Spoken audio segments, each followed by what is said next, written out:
Ladies and gentlemen, a very warm welcome to another session of Virtual Ops 2020. Today is the 10th session of our Virtual Ops 2020 season, and we are looking very much forward to a very lively discussion. My name is Daniel Stecher, IBS Software, Vice President Airline Operations, and it's a big honor for me to have you all with us. Before we start with the presentation, I suggest that we make a short introduction round that everybody in this call is getting to know who else is there contributing to this great session. So maybe Phil, you would like to start as head of the region. Yes, hello, hi everyone. My name is Phil Hinton. I'm based in the UK. I've been with IBS for I think 16, 17 years. My background has always been in airline operations right from the early 90s when my first client was Cathay Pacific. And my responsibilities now are I'm responsible for the sale of all of our aviation products in Europe, Middle East, and also in Africa as well. So very pleased to meet you all. Die Gaffer, if you want to take over, please. Okay, my name is Degafe. I'm from Ethiopian Airlines, leading the project management office. So I'm working on different projects, especially for an airline systems. Gareth, please. The stage is yours for the introduction. Good morning, everybody. My name is Gareth Clegg. I work for South African Airways. I've been in the aviation industry at South African Airways for the past 25 years. I'm currently heading up within our IT department, heading up our Airline Operations Solutions department. That covers our reservations, departure control, MRO, flight operations, including our enterprise data warehouse. So I oversee all of that on the IT side. And that's me. Thank you. Hartmut.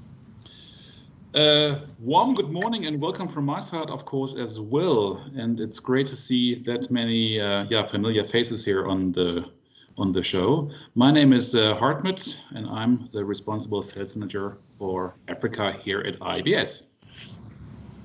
Let's go to Kele Bogile. Short introduction. Good morning, colleagues. My name is, you can call me Kele so that it's easy to pronounce. Hello, Kele. I'm from Airport Company South Africa. I'm the Chief Technology Officer. Pleased to meet you. Thank you. Candy.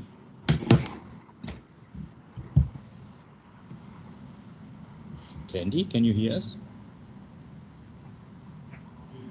Yes, hi. This is Candy from XYZ Consulting. We run an aviation consulting company for airlines and airports in Africa. Pleased to be on this call. Martin.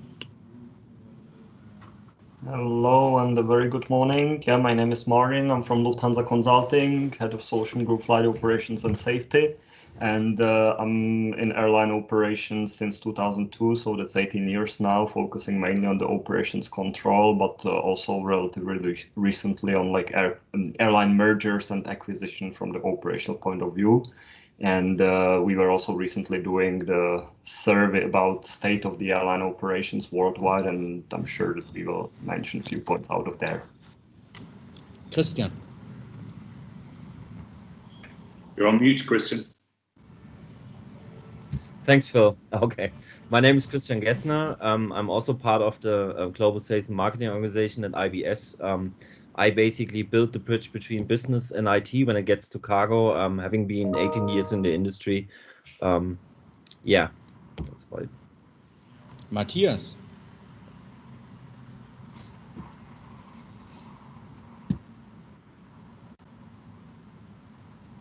Matthias, can you hear us?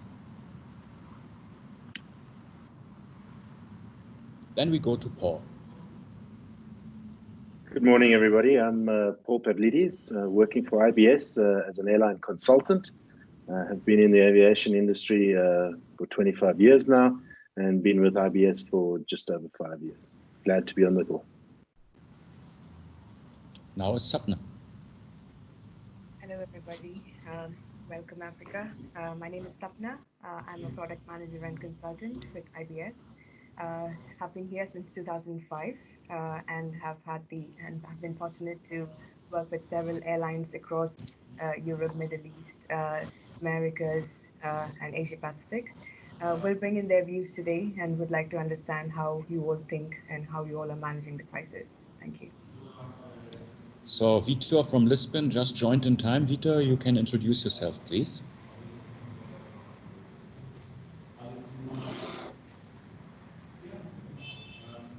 Vitor, can you hear us? Good morning, everyone. Speaking from Portugal, Lisbon. Nice to be here. I arrived a little bit later, but I'm already there. Thank you. You know, within 15 minutes, you are still on time in our industry. Yes. So now we are going to start the presentation and just some logistical information. So it's here an open dialogue. Everybody can speak up and raise questions. You can use the raise hand functionality of Teams. But our aim is to have really a lively dialogue amongst all participants. Of course, Sapna is going to go through her presentation, but at any time you can really raise a question and contribute because we want to foster the dialogue within the industry. The session will be recorded, will be later on published on our event website. So the stage is yours, Sapna. I wish us all a very lively dialogue and enjoy.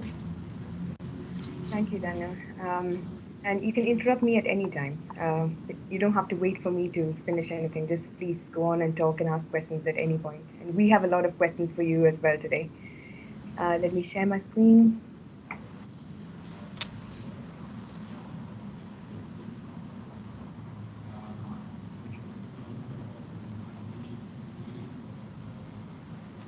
See it? Yes, we can. Great. So hello, I'm very happy to be talking to this panel today because you bring in multiple centuries of experience in the African airline industry. And hence you would also have seen multiple airline crises and also would be now thinking opportunity than crisis. And that's what we exactly want today. We are talking about a market that has been identified as the highest growth market in the next 20 years, with a CAGR of approximately 4%, be it passenger or cargo, a need for more than 150% rise in pilots, approximately 19,000 in 2035. That is the kind of market potential in this market that we are looking at in the 20 years hence. And today we stand at the rock bottom. And even pre-COVID, the last profit turn was around 2010 in the African airline industry. Load factors are around 72%, where the industry average is 83%. And then came COVID. And that's when everything went rock bottom, where the capacities fell to around minus 90% and the RPKs and CTKs as well. And there was huge losses being informed by different airlines. We hear about South African who's restructuring completely and planning to come back to operate only with 1,000 workforce strength. We hear about Air Mauritius and Kenyan Airways cutting 50% of their workforce, and Comair asking for business rescue. South African Comair, for instance, South African has been not operating since the early March period, and we might expect them to come back in January. So a lot of negative news coming in, but we understand more than managing the crisis, it's a lot of airlines are rebuilding themselves from the start of this stage. And so what we feel is that there is nowhere but upwards to go from here. So looking at the market potential that we talk about in 20 years and looking at the rock bottom that we have hit now, the journey is just positive and upwards. Welcome to Esther, also from Kenya Airways. She just joined. Thank you. Jumbo Esther. Jumbo, how are you? Very well, thank you. Great to have you on board. Thank you. Right. On the note, so what we have been seeing is airlines managing or living by the day. They are reactionary, or they're living in a mode of speed trumping perfection. They are ensuring that their costs are controlled. They are responding very dynamically to the much fluctuating customer demand. At the same time, ensuring that they give the right messages to their customers and their staff so that they can keep operating, as well as responding to the very non-standard changes that are coming out from the global industry bodies like ICAO or IATA, responding quickly to travel restrictions coming across the globe, and at the same time ensuring that their resources are productive. So these seem to be the very reactionary operational priorities of airlines across the globe these days. But seeing that this crisis should also be an opportunity where the airlines should be resetting or re-engineering their external market, as well as looking inwards into their internal processes, re-engineering their business, IT strategies, project and people practices, because these would be the determinants of who survives and who is the fittest to survive in this world. And as it is true for all re-engineering and resetting practices, there would be best practices that come out and filters out from these transformations that are going on in these airlines. So transformations seem mandatory at this time, and from these mandatory transformations and re-engineers will come out best practices which will result in more resilient and disruption-proof airlines in the world. So that's our core message today. We discussed these three topics: how are airlines currently managing their priorities, and in the same time, which of the airlines are thinking intelligently and resetting their business processes and operations. So who are transforming and how are you transforming? But the most important topic would be to understand how you're using digital practices and technology to enable this transformation, because it is being talked about that digitization is something that would decide who the fittest would be at this age. And from these, which are the best practices that we recommend going on into the future? So those are the three topics we discussed today, and would love to hear from all of you in the process. So let's go to one of the priorities here, which is controlling costs and improving liquidity in the market. We see that the passenger demand is estimated to fall 54% in the African market in 2020. That's AFRA and IATA saying that. And in the RP case, we see, unlike other markets, we see from April it has been falling in Africa. If you also look at the absolute numbers of passengers traveled till July, even though the market has been saying a rock bottom has been hit in April and everything is bouncing back, we see a slight bounce back in May, but then again, it's going down and getting even worse in June and July. And as a consequence, there is estimated revenue loss of 8.56 billion estimated in 2020. Q3 is supposed to be a start of recovery, and Q4 it's going to look better. What are airlines doing now? How are they meeting their operational priorities now? Of course, the flight schedules are falling, as you see in the OAG stats over here. Interestingly, you would think that this is the curve that's happening in all the regions, but Africa is kind of breaking the norm, I guess, with April being at -61% and a fall ever since being seen, even till the early parts of August, and a little hope coming back around the previous weeks of August. So around 58% of flight schedules have fallen, and the capacity in ASKs also having fallen. And these are absolute numbers. That's why you would see a proportional count over here across the airlines based on their volume of operations. But interestingly, you'd see, other than some like the Ethiopians, June has been a worse fall than the Aprils and Mays. And looking at the inherent conditions of this market, we all know that Even though internationally, Europe is your biggest market, 40% of your international market is Europe, followed by intra-Africa, that is 27%, which could be the reason why you see one of the biggest falls in passenger demand and in the revenues as well. Your intra-Africa market, as always has been said, is underserved and there is very low frequency there. And it's interesting to see that even in intra-Africa, if you look at the top 20 airlines, 50% is occupied by foreign airlines and not indigenous African airlines. If you look at the frequency of operations, only less than 50% that your 400 rich international routes are being served now. Only 19 states seem to have, only 4 states seem to have around 3 international airlines, whereas 19 states don't have international airlines at all. And 68 out of these 56 400 routes are only served by 2 daily flights. So look at the frequency and how the market is underserved. So let me come in here with a few questions. Do you think that COVID would accelerate some of the liberalization of intra-African market? Because there seems to be very high restrictions between markets. You see here it's at minus 27% that the flight frequencies are operating in Africa. So would SATM and other initiatives be accelerated during COVID?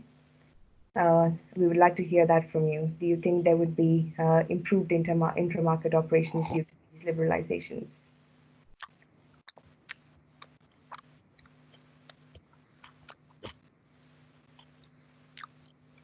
What do you think, Digafei? Do you think SATM would be accelerated at this stage? We also have other questions for you to understand. So we are happy for you to type in your responses in what you feel about these information in the Teams message chats as well. If you do not want to express it vocally, we are happy for that.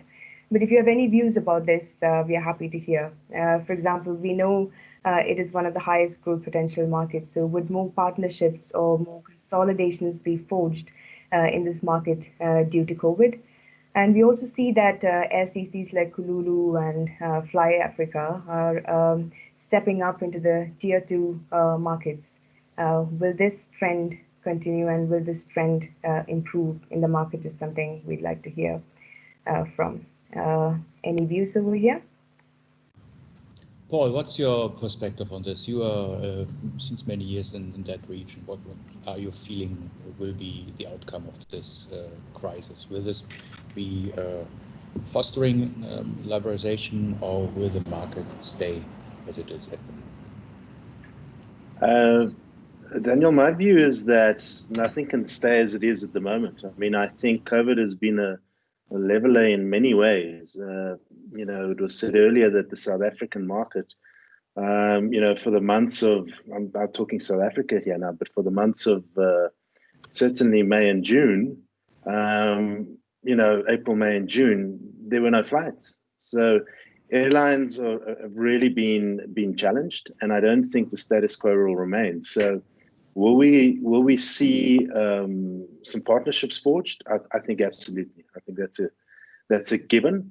I think what we're seeing is everybody battling to survive, and I think they'll be looking to each other to help each other. So I think in some way partnerships will be forged, and I think the liberalization will also will come to the fore, and I think in some way be accelerated. That's my view, and I think we'll see a lot from LCCs continuing to step up, as airlines need to keep their cost bases down.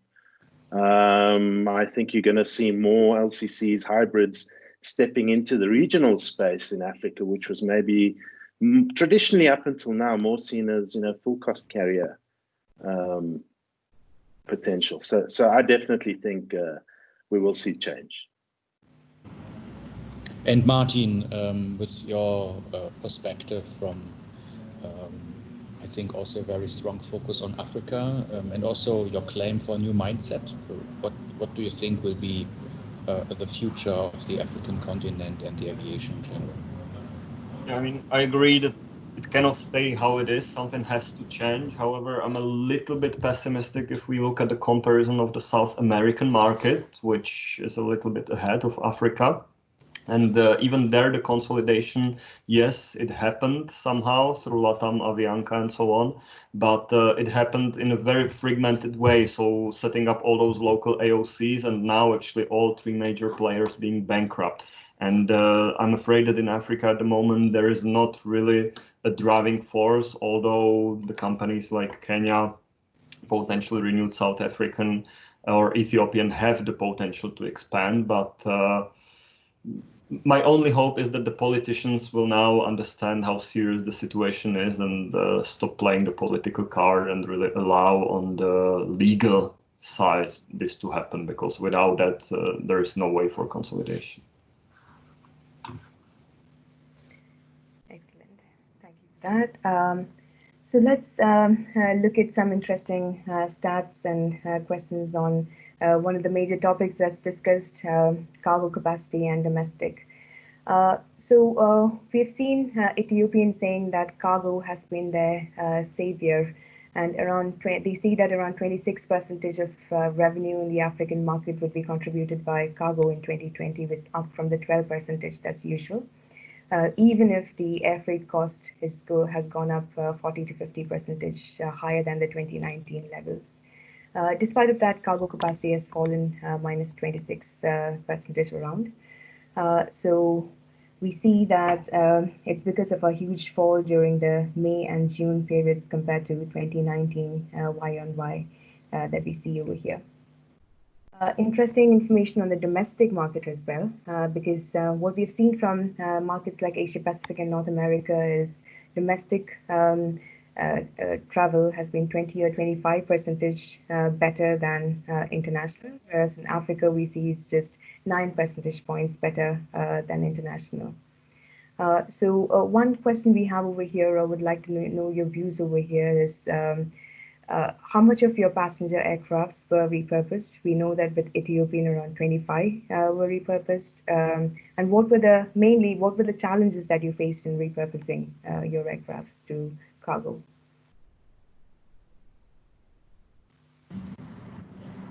Christian, maybe that's also an opportunity for you to give a little bit your perspective on what is maybe special on the cargo in Africa compared maybe to other regions in the world.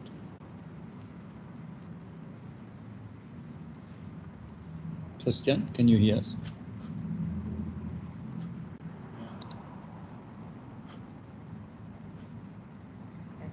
Again, team chat. Another perspective I'd like to bring over here is we've seen that in the African market, but this is a global value rather, the twin aisles due to their have been non-utilized or utilized lesser than the single and the regional aircrafts, around 75.1% less utilization in July. And in the African markets, Africa is also unique in this aircraft age perspective. Approximately 14 years is what we see in 2020, 25, and 2030, showing an aged aircraft fleet in Africa compared to other markets. So do you think that we see that leisure market in the last 1 or 2 weeks has been opening up in Africa? Domestic demand is slightly better than international. Would this be a sorry, I was on toilet. Have to apologize. Would this be a permanent kind of shift to narrow bodies? Would this mean that the wide bodies would be utilized much less than they used to be, because we see a lot of wide bodies going out of action, especially in Africa? Would this also mean a right and efficient aircraft assignments coming on or being accelerated due to COVID, and a fleet modernization coming in? So that's something I would like to hear from you. Is this a better shift to the right aircraft for the right routes kind of strategy, and hence a movement to the narrow bodies away from the wide bodies? That's also something we'd like to hear from you, because that's a trend we are seeing. Is there any views you'd like to express there? And we also like to understand another trend we were seeing is AFRA, for example, introducing some capacity sharing portals. So it seems as if, like Saturn, there would be higher capacity sharing and resource sharing between airlines to bring down costs and improve liquidity in the market. So the resource sharing and leasing models are coming up in the industry. When we talked to Asia Pacific and Europe, we understood this could be a rising model, and aircrafts and crew could be coming out of a leased contractual source. So that is very interesting to find out. Even though 2/3 of the market seem to be fully or partially state-owned, there seems to be lack of state stimulus or relief being obtained by African airlines. So there's a significant burden for them to control costs and increase liquidity by their own. And as you see, there's a lot of groundings, there's a lot of transfer of aircrafts, there's a lot of retirement of fleets that you see, but along with that, on the wet side, you see a lot of job losses. So African Airlines has traditionally been a contributor of 6.2 million jobs and 2.6% contribution to African GDP. But IATA says that there will be a 3.5 million, that's around more than 50% job losses in the aviation sector. And that means a contribution of minus 35 billion to the overall GDP of Africa. The only silver lining here seems to be that jet fuel remains at minus 42.8% in the ME and Africa region at around 46 per barrel. So that is the only silver lining that we have been seeing into the cost front. Well, most interesting topic that we would like to spend more time on. Martin, I've borrowed your Lufthansa consulting bit here, which I found very interesting. Even pre-COVID, we were finding that only around 40% of state-of-the-art systems were available in the airline operations space, and more than 60% of systems there were either outdated, legacy, or not found suitable for future purposes. However, FTE and other organizations and IATA had done some interesting surveys, and what was coming out of it was around 900 plus airline and aviation professionals were saying that there is higher chance that digitization will be improved or accelerated by COVID. More than 60% felt that way. When we talked to airlines and understood what were some of the technology contributions or how they're using technology, they were using flexible technology to help them restructure their fleets, networks, and crew, and that being reflected in their airline operation systems. There were a lot of cessations of or suspensions of operations and commerce, talking about the S129 retrenchments, etc., resulting in a lot of resources being cut. Repurposing of cargo was also being supported by technology a lot. Because there was restructuring of fleets and wide bodies going off, some fleets being used more, reskilling of crew was important to catch up with the new fleet types. So there was a lot of retrainings going on. On the IT side, there was interest in moving to higher cloud-based infrastructure because the pinches of being on-premise was being felt at these stages. Early benefit project delivery seen within airlines, 6 monthly or lesser timeframes of agile form of project implementations.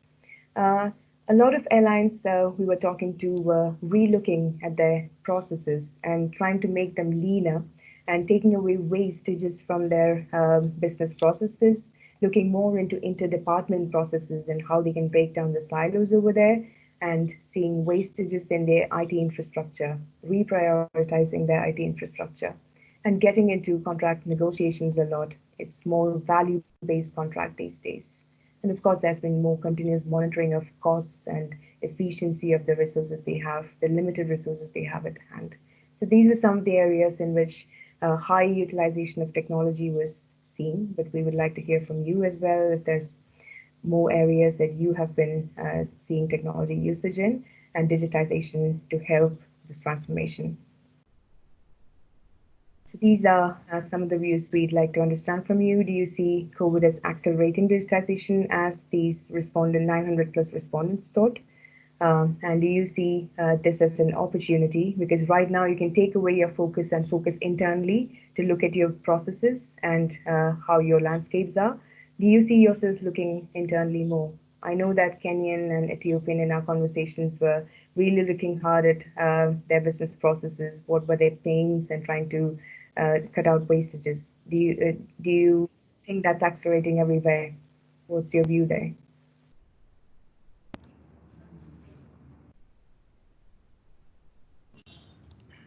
Yes, actually, Diggafe speaking.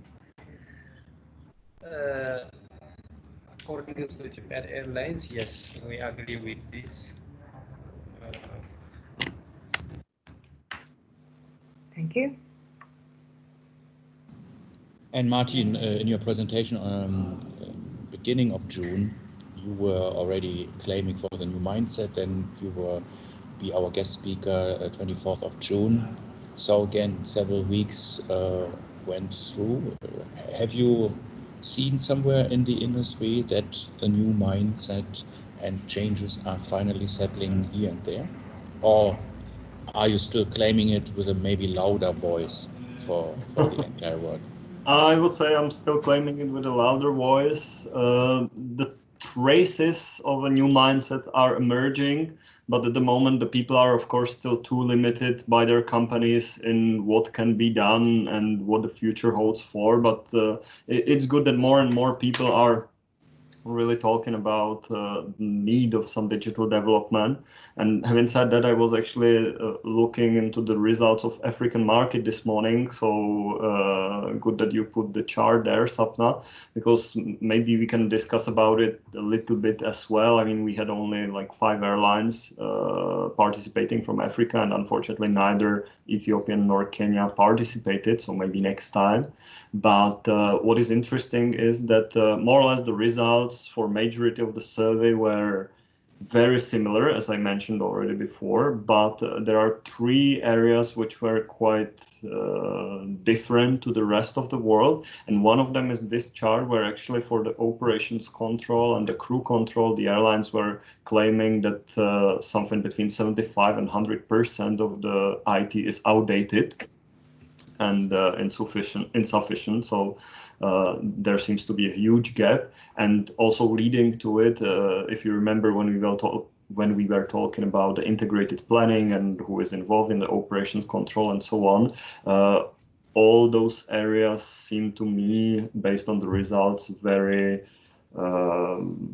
limited.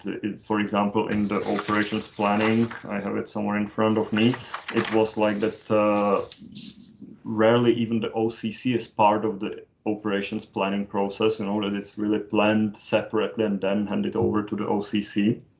And then within the OCC, it was interesting that, for example, the maintenance or the passenger control plays a very minor role when compared with the other regions. So it would be interesting to hear from the colleagues if you can somehow identify with this, and what is the core reason for this from your perspective. Is it just the investment, or is it how we are using the data? Like what would be the next step you would need to make towards the digitalization? Or, of course, is it the people? And there I come back to Daniel, where actually, in the question, what is the biggest challenge with the digitalization? There, the human factor was the #1 challenge. Human factor / training. But speaking on the human factor, because I think that's now maybe exactly the predicament in the situation. On one hand, we saw in an earlier slide a lot of job losses. And then on the other hand, now the requirement of a new mindset. So many people might be feared to maybe formulate claims like this because if managers want to keep status quo and not changing something, and suddenly somebody is claiming a new mindset, maybe he is threatened to be out of the company. So is this maybe the predicament we have in the industry? I personally don't think it's a threat. We're feeling threatened.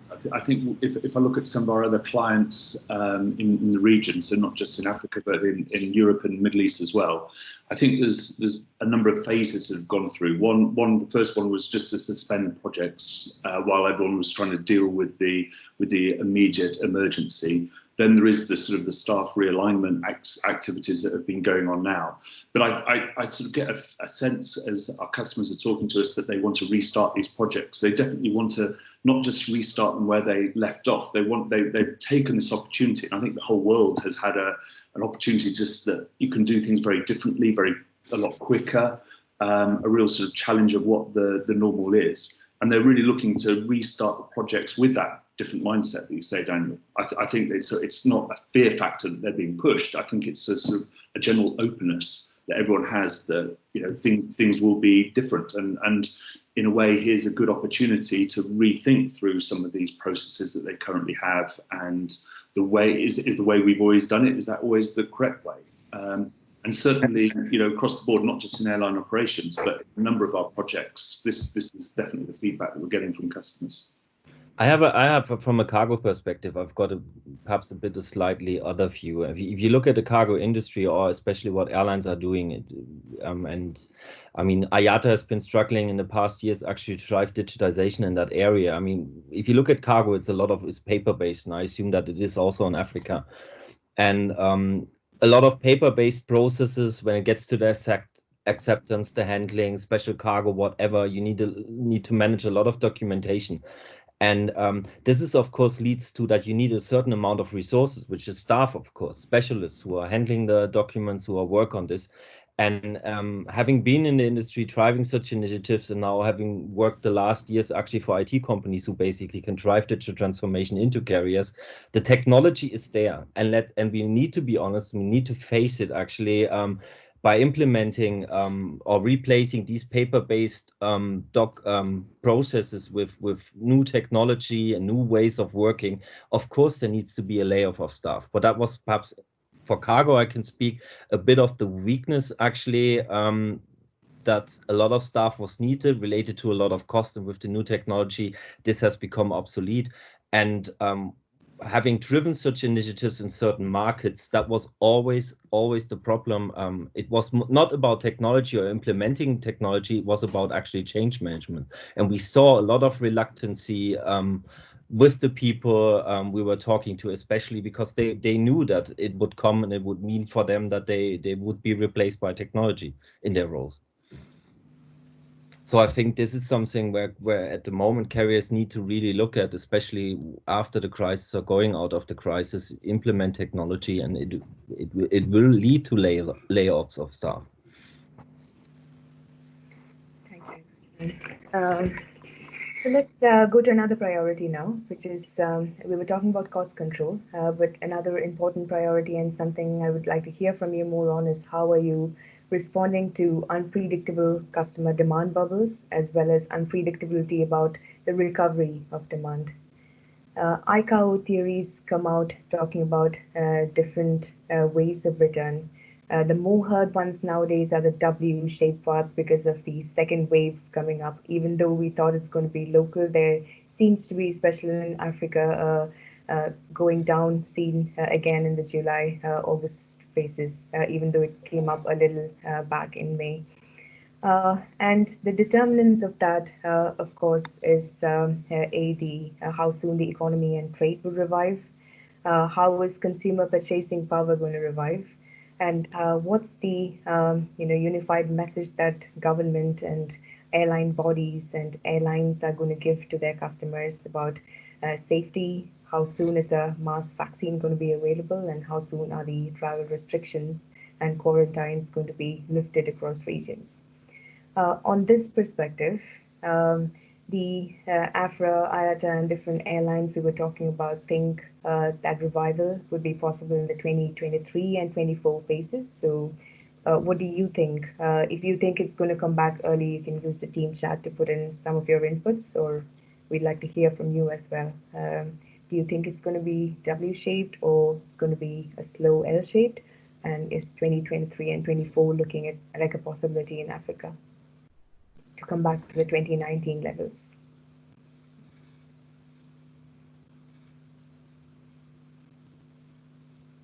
I can give you some more inputs there, which we have found. So the unpredictability is also supported by the organizations like IMF, which keeps bringing down its predicted GDP growth percentages. So in 2020, in the globe, it was minus 3% earlier, and they recalculated that as minus 4.9%, and even the 2021 estimates were brought down. If you look at, for example, South Africa compared to other regions, it is keeping aside United Kingdom, of course, it's falling around 7% fall expected, and some of the silver linings come out of the East African markets. So this was the GDP estimate growth before Corona. This was a baseline, or the a kind of realistic or optimistic kind of view, and the most recent one, the last bar you see, is the latest estimate of how the GDP is going to look like. So from the 2.4% range in 2019, it seems as if it will be between minus 2.1% to minus 5.1% in 2020 in Africa, and it might be the region's first recession in 25 years. Responding to that, we are seeing that if you look at the customer confidence side and the purchasing capacity side, on the confidence side, in IATA surveys, we have been seeing that business confidence has been bouncing back faster, but consumer confidence has been bouncing back very much slower, and they are making last-moment bookings. For instance, in PAC surveys done, it seems as if more than 50% of consumers would wait for at least 6 months till the pandemic subsides. To them, that means a mass production of vaccines, and they do not believe that the airline safety communications would improve the trust or confidence much. But I'd like to hear about that from you, that view from you. So it's going to be vaccine production, seems like. And there is also an analysis that we see about how much the customer purchasing capacity has been changing. So when you look at Nigeria and South Africa over here compared to United States, around 60% of the market feels that they have been impacted income-wise and job-wise because of Corona, and hence they are cutting down their purses of spending by 70%, and around 65% cut down in the investments they make. So when they say they cut down their expenses, travel is one of the highest priority that goes to be cut down, and hence it's obvious that the purchasing capacity for travel in Africa is coming down. Business confidence is bouncing back, but the need for business doesn't seem to be bouncing back because of the data we saw earlier about the economy revival not being so great. So, and also because of replacements like the virtual conferences we are doing now being good enough to replace business travel. That's why even if there's confidence bouncing back, travel is not bouncing back on the business side. It's still determined by leisure and domestic and consumer markets a lot. Coming to our interesting side of how technology is being used over here.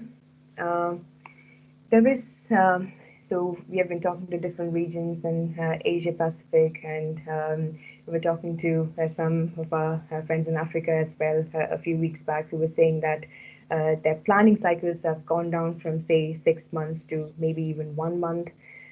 Their roster and pairing plannings is going down to a weekly kind of cycle. They're living by the day. So it's kind of dynamically replanning, looking at customer demand. They are hoping and using technology to link demand with operations higher. So operations should reflect or respond very quickly to demand and predictions in demand in the future. Technology should flexibly change to changing operational volumes, ramp ups and ramp downs of operational volumes that's happening these days. The integration between departments is somewhere that technology is being highly used. So customers or prospects we talk to are talking a lot about how interfaces to external systems and external departments can be improved to bring in that dynamicity. And a very interesting thing, I've used Astute Deviation's chart over here, but we also have been seeing that while replanning is being dynamic, it's also being a continuous improvement process. For example, a manpower plan or a schedule plan, looking at further steps ahead in the airline operations processes, taking feedback loops from them, taking human inputs as well as data being collected from these feedback loops to continuously improve the business processes. So an a manpower plan looking further into pairing and rostering, or a tracking phase to look at how it can be improved dynamically, or a schedule plan looking at a tail assignment phase to see how it can be improved. So everything is taking feedbacks from further stages. And that's something that's many airlines are looking at this period.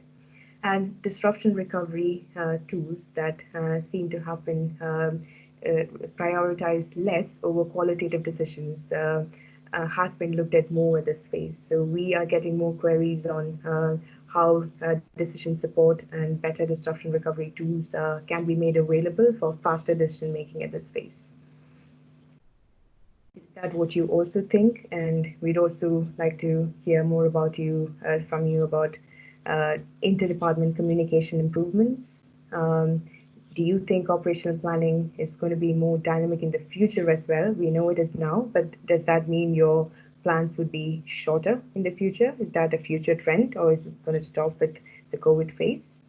And do you think that COVID will accelerate adoption of recovery technology and tools and decision support tools more? I would like to hear from you over here. Maybe may I forward this question to our newbies from Air Botswana and Kenya Airways, and or, as we have an airport operator in the room, maybe some insights or views from AXA on these questions.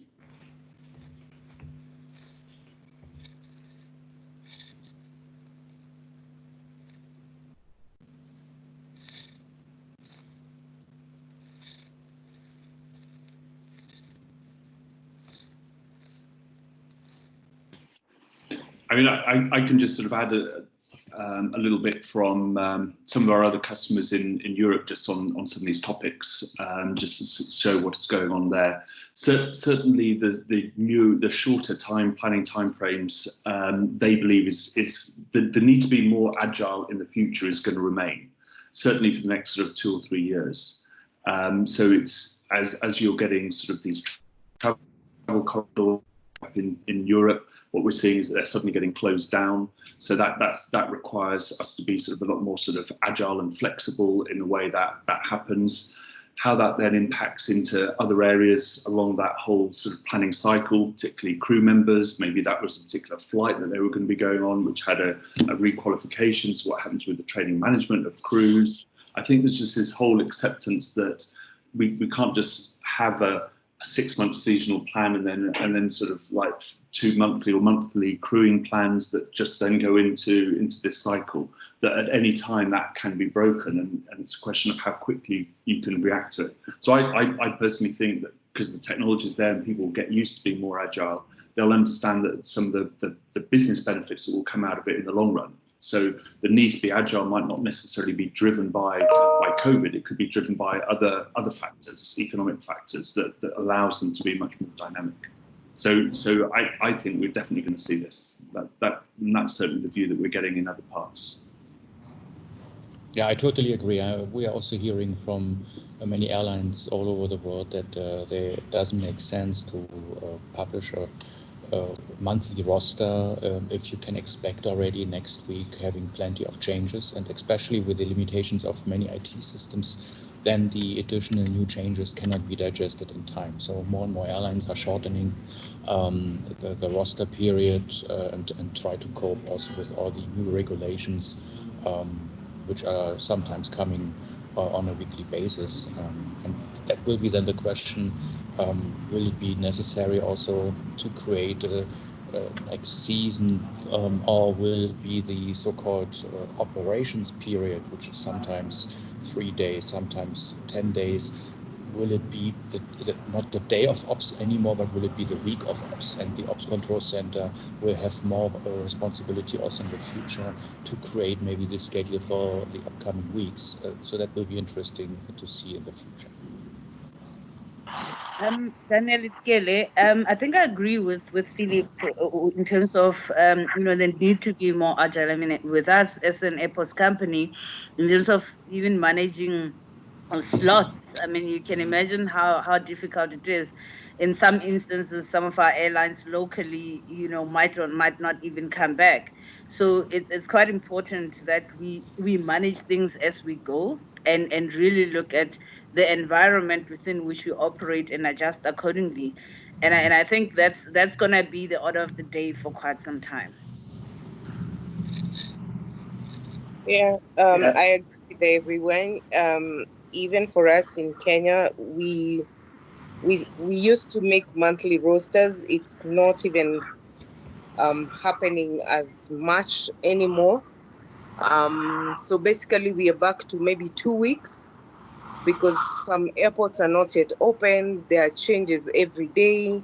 So for us to just be able to manage the changes, we are doing this in short term as opposed to long-term planning. Definitely, there'll be a lot of interdepartmental communication that is required because of the short-term plannings. And with a lot of cargo flights now coming in that are ad hoc, so a lot of the planning has to be short-term in order to manage this. Yeah. And Esther, maybe you can share who was driving this. Was this driven by the airline who was kind of feeling this requirement and then you went to the union to agree on this? Or was it the other way around, the union wanted to have a change and was then approaching the crew planning for the change, or was it done from both sides in parallel? So a lot of this stuff is done from both sides because the agreements that were initially put in place prior to the COVID issue. So if we have to go against anything against the agreement, then we have to involve the union. I mean, yeah. So all this is in agreement with the union. And the union is also agreeing now on more relaxed flight time limitations and more flexibility for the day of ops, or they are still having the stance, no, the rules are the rules and we're not changing them? It just depends on what's going on. So if other dynamics are okay, then they agree to everything. If they want to push in something, they tighten the noose. It's a give and take.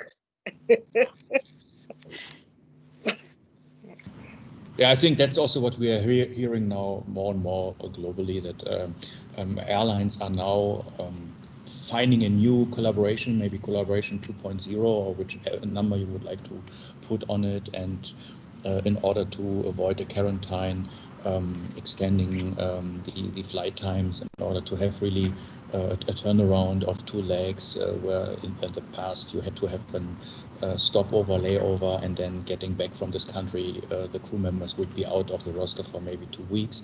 And just in order to tackle this, the unions are now more cooperative and also agreeing on these exceptions.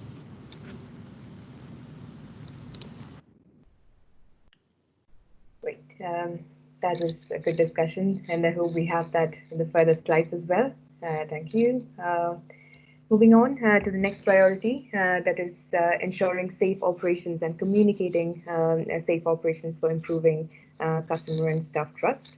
There are 2 aspects that we are covering over here. The one is that because of the unpredictable phases in which peaks and troughs of corona has been happening across the African market, and because of multiple waves coming back, there has been a lot of variant phases of ad hoc quarantines, travel restrictions, border closures, and different screening measures applied for different countries inside. So airlines have told us they were struggling to respond rapidly to all these changes, and they were hoping for a standard guideline of safety processes. And that's when recently ICAO had come out with the CART regulations, and it seems as if from the government to AFRA to everybody is suggesting that harmonized adoption of CART across the African market would be critical for takeoff or a revival. Rwanda Airlines has been mentioned as one of the earliest ones to adopt these regulations. And on the other hand, the part two of this would be how airlines are communicating safety bulletins and giving confidence to their customers and staff to go back to the air. So safety now seems to be a differentiator, not only in Africa, but across the globe. Recently from some surveys, because of the second waves that are coming in, customer confidence, proportionality to the safety communications seem to have gone down. But how do you think? Do you think safety communications are improving customer confidence in Africa, or would that be vaccines or pandemic subsiding that would decide that more?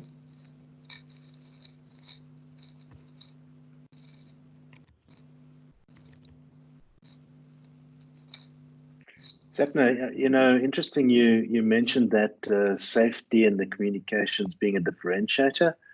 I more think it's a kind of hygiene factor. If you're not communicating the safety, if you're not making your customers feel safe, they're not going to travel, right? So, I think that there's a lot of pent-up demand that's been building, particularly with lockdowns in specific countries where customers have been unable to see their families, have been unable to travel. So that pent-up demand has driven this need for travel, and people also wanting to seek experiences. Lockdown forces you to think quite differently, when you're contained in the walls of your house, and suddenly you realize what freedom means to you. So what I'm saying is that the requirement for travel, is there.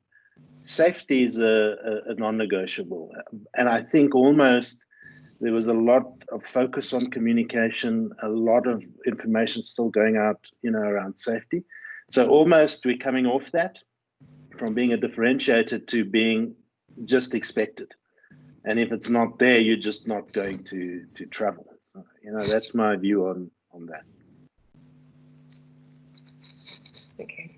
Yeah. Safety communications seem to be still important from the airline perspective, because that combined with a vaccine probably is the right solution for bringing back people to the skies.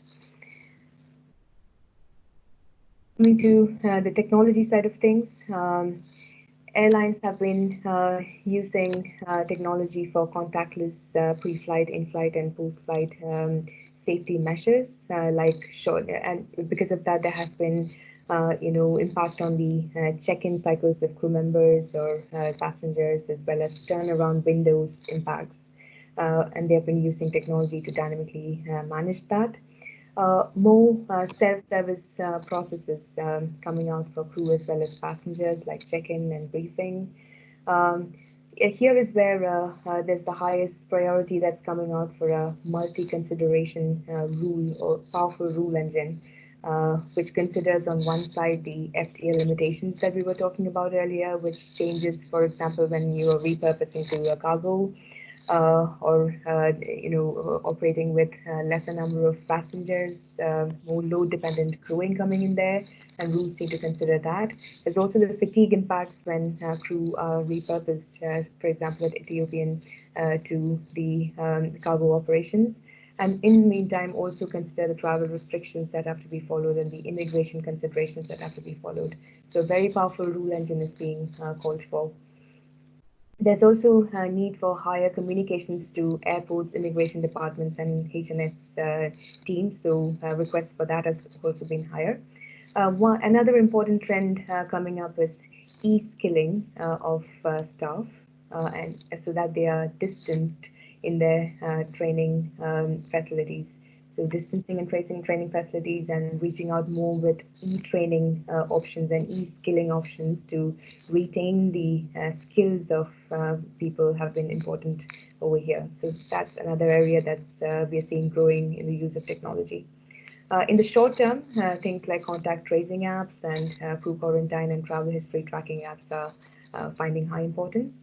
And there's been a very high need of auditing of operational conformance, how well they are sticking to regulations that need to be followed in these times. This is how technology is being used. And the question to you is, do you see e-training applications coming up very high at these times and going on into the future from here? Is e-reskilling something that you're looking at and catching on in the future? And how are you managing crew trainings and recurrent checks, ensuring social distancing at these times?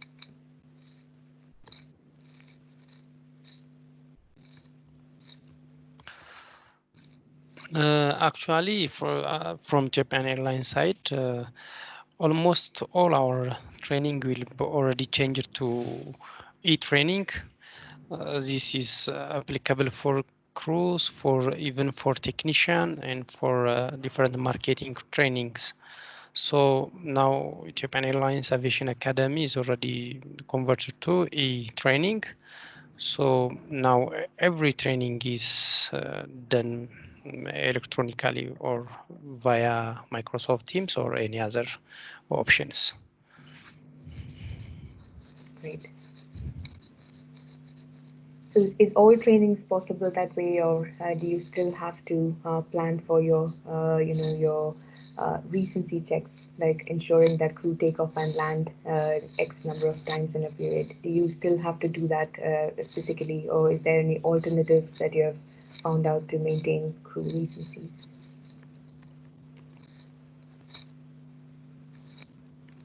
Yeah, you are right. Actually, regarding those parts, yeah, we are still working in that require physical training. So that's why, rather than that, we are doing that. Thank you. Sapna, can you clip the cable of your headphone? Because it makes some scratches with the microphone. I have, and I just realized I've lost my clip on it. Sorry, Daniel.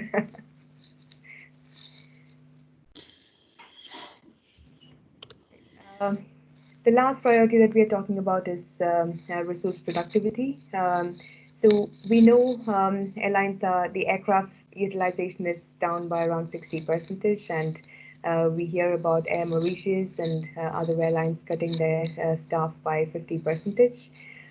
South Africa coming up with 1,000 workforce kind of operations.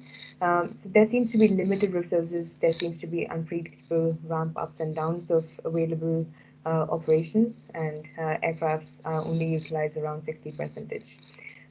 So productivity is definitely a challenge because all these limited operations have to be aligned to meet the current unpredictable demands. When we talk to airlines, the main challenges they were facing here is, of course, the unpredictable operation volume changes, ensuring social distancing and quarantines, yet ensuring the productivity, reskilling of employees and retaining their skills, because in some cases there are large gaps in inactivity of crew members or staff. And interestingly, we all know there is a flexi shift and a remote operation kind of mode that's coming up even in the planning world and in the OCC world. So there are technical challenges and technical security risks that are being reported because of that. How can we make employees work collaboratively during this time? They're so used to qualitatively being together in the OCC center, talking and discussing solutions. They're also considering the security and cyber risks of making systems available remotely to people. So how can my airline operations software be accessed with high performance from the homes of these people who are working remotely? Remote operations is something we'd like to understand from you on. Do you think that's going to be a future trend? Do you see planning or OCC departments moving more remote, or does that mean an OCC does not have to be limited to a certain geographical locations? Could you have somebody from Germany managing airlines OCC in Africa? And what challenges do you see there? do you see? I would like to hear about remote operations from you.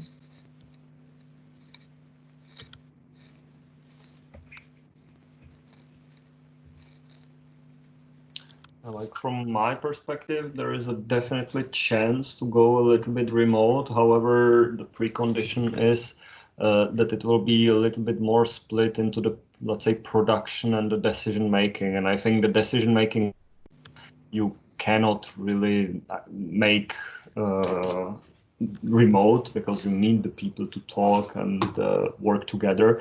But for the production, like the crew planning, crew control, flight planning, I think those are the areas where I can imagine, thanks to the technologies, that those people can be sitting actually somewhere completely outside of the OCC, outside of the airport, and technically why not be sitting also at home? I mean, we saw it with some US carriers where it's quite usual that the call centers are done on the part-time basis from the homes of the people, and there's not much difference to this. I certainly agree as well that the core processes are going to be still within the OCC, but don't you think, Martin, that maybe there are some smaller processes that with technology, particularly mobile technology, that maybe some decision making, not key decision making, but some key decision making could be decentralized because people would have access to data, which maybe in the past they haven't with some legacy systems? Not super convinced about that, because in my opinion, the more data we have, the more complex the decision making it is, and like holistic. So right. It's going against each other from my perspective, and we might get there, but first I guess we have to go through the wave where we learn how to work with that, and for that I feel we'll need the people to be together. Okay, interesting. Interesting point, because if you look at the frequency of data analytics support for OCCs and plannings that's coming into us these days in our proposal requests, we definitely are seeing a higher proportion of need of analytics that's coming in. And could that be, I was wondering, because of people going more remote, unable to do more qualitative analysis? So I was wondering to check with you and everybody, is that why the need for interdepartment data and analytics and database predictions going higher in this COVID period? So I brought up this technology uses over here. Technology is highest being used in areas like skill retention and waiving expiries to, as we heard earlier, reskilling or ensuring crew are skilled to come back, and even staff are skilled to come back after a break. Efficient remote operations, so higher availability, higher performance systems available to be operated remotely. We're also seeing requests on or a trend of crew and employees being multi-skilled. I mean, an OCC person being a data scientist as well, maybe, or a crew being able to operate more number of aircrafts, being trained to operate more number of aircrafts, a kind of pool or a multi-skilled pool of crew members. Definitely because of remote operations, need for cyber security and privacy has gone up. In the Europe side especially, we are hearing that there needs to be managing of rosters and vacations and hours based on the flexi work options that crew are given. So it has to be a proration happening. And most interesting thing I would like to discuss is analytics, which came up earlier between Martin and Phil. Do you think that's going to come up higher because people are sitting back at home? They need more inputs to make decisions, and decisions are being more evaluated these days. We have talked agile many times before, but some of our partner airlines are accelerating their agile workforce transformation. Their workforce is being made smaller, 6 to 7 team members. They're working intra-department, crossing departments, cross-functional teams. And it seems, for example, KLM has told us that there has been a 20 to 25% improvement in productivity of their staff because this was introduced. So that's another area I'd like to hear. But mainly analytics and predictions, what do you think? Is that a upper trend?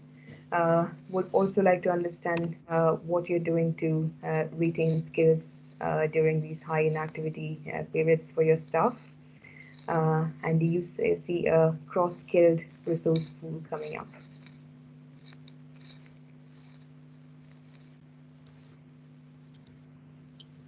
I'm especially interested in, do you think crew would be more cross-skilled in the future? Would they be trained in operating more number of aircrafts? Is that a trend that will be catching on higher because of COVID?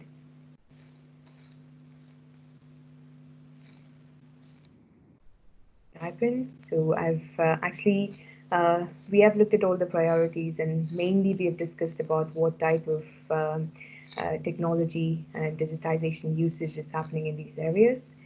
This is just a summary of what we have discussed just in case you have more views there.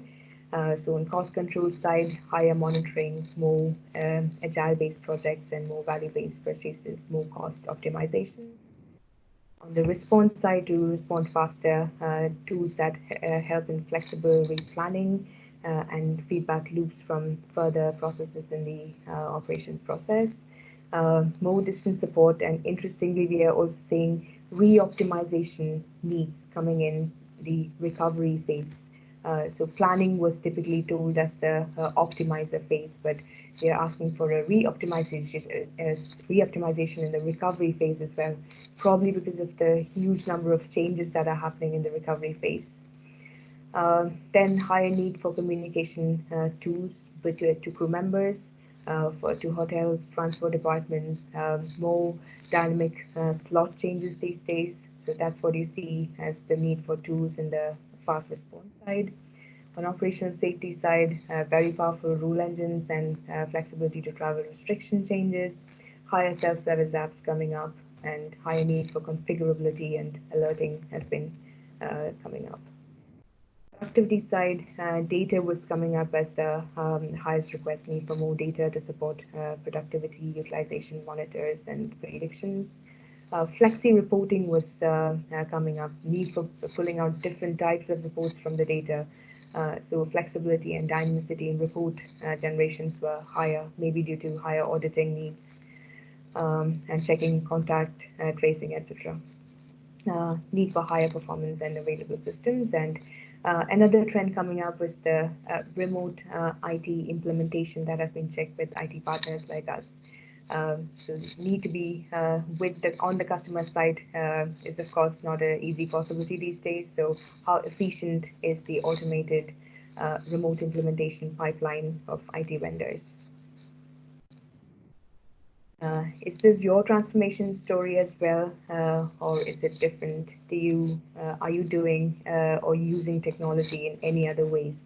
I know we have talked about this during the course, but is there anything else you would like to add to how technology can help these transformations?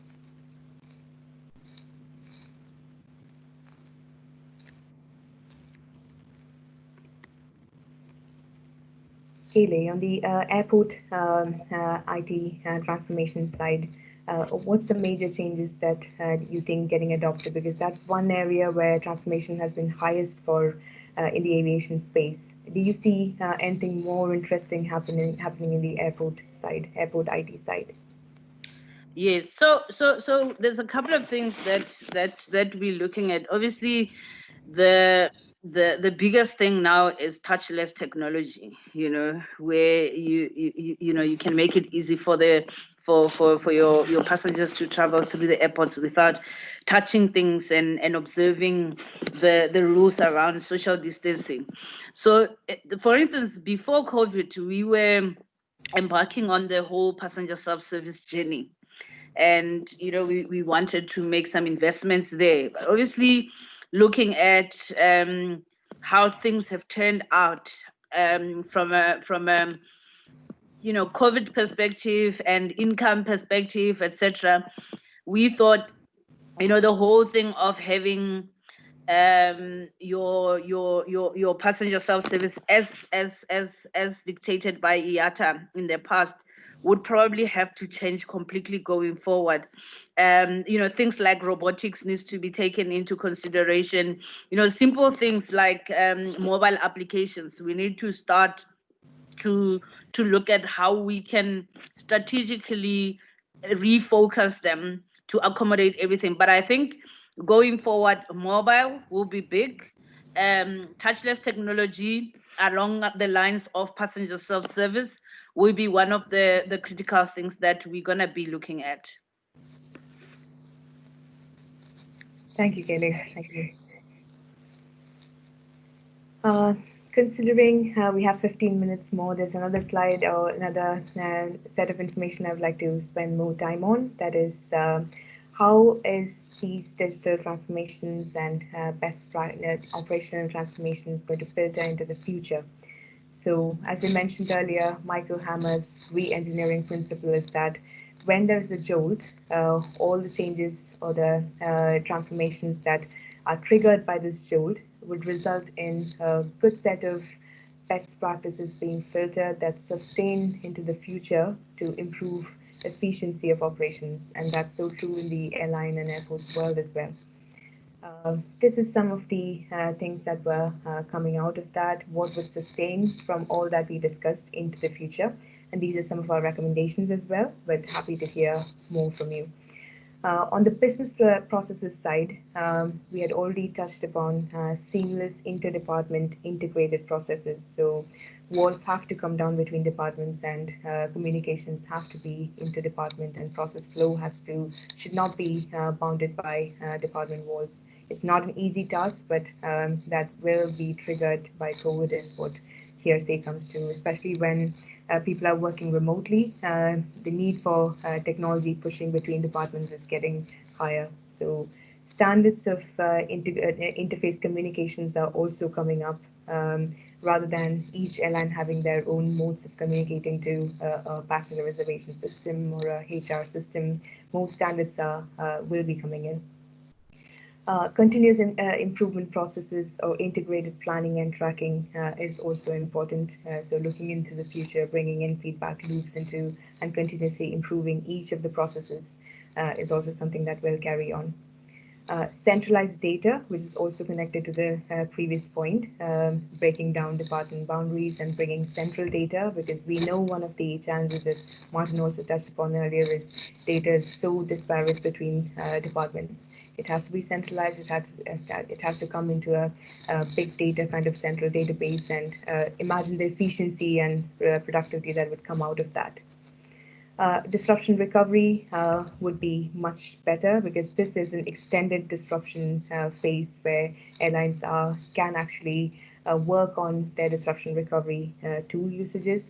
It could be more based on the centralized data that we were talking about, and also based on learnings from the machine. How has previous disruptions been managed from people, processes, as well as what the machine has learned. Definitely, efficiency monitoring and cost monitoring is going to go up, and they are going to be parameters in your planning and tracking processes. And Gayle, thank you again for bringing that up, because we also see more self-service processes going to come up across the aviation landscape. More integration, more communications, and resource and capacity sharing is especially relevant for African market. So I'm hoping that just like any other market, it would help the African market as well. And e-skilling, thanks to Japan Airlines comment mentioned earlier, e-skilling is also something we see carrying on in most parts of crew training. The IT processes and strategy side, SaaS and cloud definitely seems to be catching on at this phase. Airlines we see are looking at their IT infrastructure, doing a consolidation. They seem to be preferring more end-to-end systems and modular systems, so they can agilely face in a lot of IT projects, which the modularity helps with, but end-to-end systems, so that number of vendors in their landscapes are lesser. It reduces the headaches of managing different vendors, and also most importantly dynamicity. It's easier to have end-to-end systems connecting and giving you a central data. Legacy system moves would be higher. Modern technologies, especially triggered by remote operations that might be coming up, scalability and all the non-functional requirements, priorities would be going up. security and privacy definitely would be improving, simplified integration standards. And we are also seeing some trends where the large cloud providers like the Amazons are working along with IT providers in a partnership with airlines, giving big data facilities on the cloud. So centralized interdepartment big data on the cloud, tapping that power more is what's recommended and what would be transformed during this stage. We are already seeing that in some airlines in Europe and Americas especially. Network enhancement is for remote operations.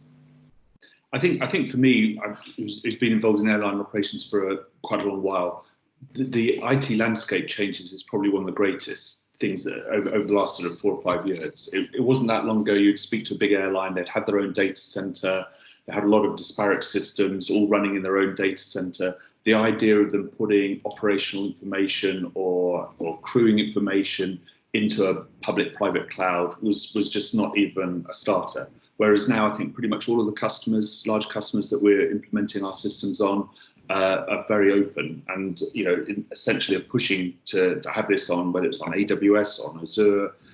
That's definitely the trend. The single platform on a easily accessible cloud, as opposed to own data centers with lots of disparate applications with poor integration. Probably more than changes in business processes, I would say it's IT changes that seems to be the stronger trend recently. I can just underline what Philip said. I mean, we also see this in cargo. It's the same, actually. And also from the requirements, it's more and more coming that they are saying we even want clouds because it enhances the accessibility, mobility, and all of these kinds of things. And it makes more flexible also when building data lakes, actually, and use that data to improve efficiencies or processes in your operation. Yeah.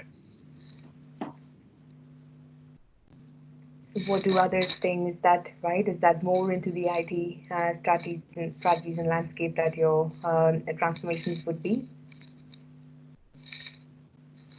Sorry, Sapna, I didn't quite get it. You're still scratching. There's quite a lot of noise with your microphone.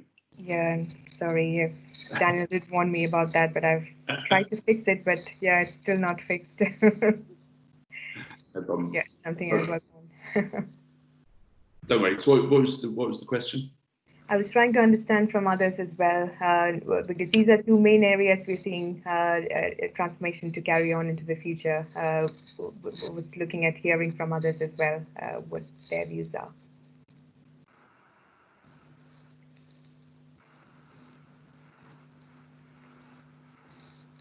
But happy to hear it anytime. We are also looking at the project implementation side, sustained efficiencies like agile project wins. So the lower hanging fruit strategies coming up in the project implementation side.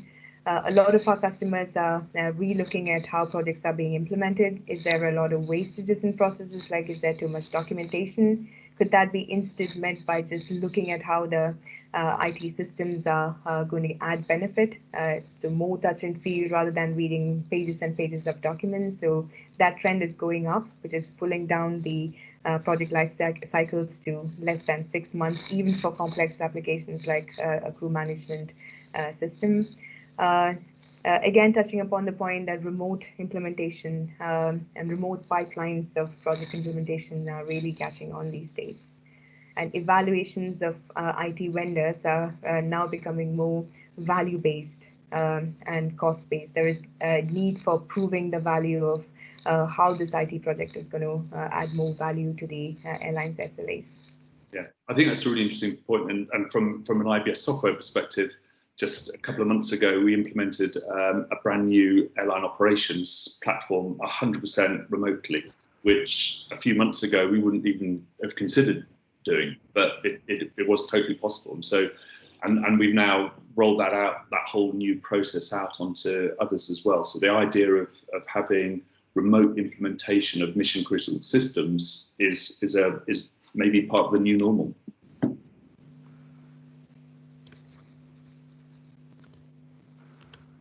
Digafe, what do you think about that? I know you're involved in a lot of project management practices. Do you see these trends coming in at Ethiopian? Yeah, actually, we are running different projects, especially as you said before. We are running, as you know now, Japan Airport is part of Japan Airlines, so we are running different projects for Japan Airport, especially with the touchless related activities and self-backdrop activities. So yeah, we are running remotely the projects. Somehow I don't think after post-COVID also maybe the situation may continue as is, because as you know, it's cost effective. Even we did some UAT remotely. So now I think we are okay with that. We can't see any difficulties with this. Thank you. And considering we have just 2 or 3 minutes left, just wanted to touch on recommendations on people practices side, which is cross-functional agile task forces being built. Higher productivity and decision evaluations would be suggested or are suggested, and remote workforce is a good way to go forward with, as long as they're supported by the essential infrastructure and data to support their decisions. What do you think is the key change? We know we have talked, everyone's contributed, but is there any other key change that you see starting today during COVID and filtering through into the future for sustained efficiency? Is it one amongst this, or do you see anything else that's not identified here that's going on into the future from now? Can we also emphasize something? And this is a bit the reason why I am attending this call, having worked in cargo now for nearly 18 years or nearly 20 years. When you work for a cargo department, tail assignment or equipment change is something you really get to know actually at the end of the line. So you are the last to be informed about this by a message. And if you look at the importance of cargo, it's having now and will have in the future actually for airlines, I would like to emphasize that also in deciding what kind of equipment being used, not only on the passenger load or the passenger demand, is also what should be looked at. And that's why I think modern cargo systems should communicate this also to a modern operational system, is what kind of cargo do I have on board, especially in Africa, you know, where it's very hot, and if you fly pharma shipments, and to keep a shipment due to an equipment change on a terminal which is pharma related in that heat can become a problem. So I think considering tail changes or the information that something like this or disruption is taking place needs to be driven far more early actually into the cargo system, so the cargo department can basically work on that with view to quality, with view to schedule, rebooking, etc., and planning, etc. So that's one thing I would like to emphasize actually, that in the future systems like an operational system should talk to a cargo system, so these departments can more actively or effectively work together. Thanks, Christian. I think that's a very good comment also when it comes to disruption management, for example, because if you have to decide to divert to an alternate airport, it's crucial which airport can maybe manage a dangerous good, or which has also a live animal support. And if you have this very precious cargo shipments on your board, it's also important in the case of a disruption. So thank you for your comment. That's hopefully soon the reality, because technology is there and the integration is a no-brainer if you have the right IT partner. So we are at the end of the session, Sapna. Yeah, you have no secrets anymore. Wow, that's really, it's amazing. Amazing. It's really amazing. I thank you for this very great presentation, and also all the lively comments. And we are not at the end of the Virtual Ops 2020 season. We still have some sessions to go. So tomorrow is the new Not Normal presentation with another guest speaker.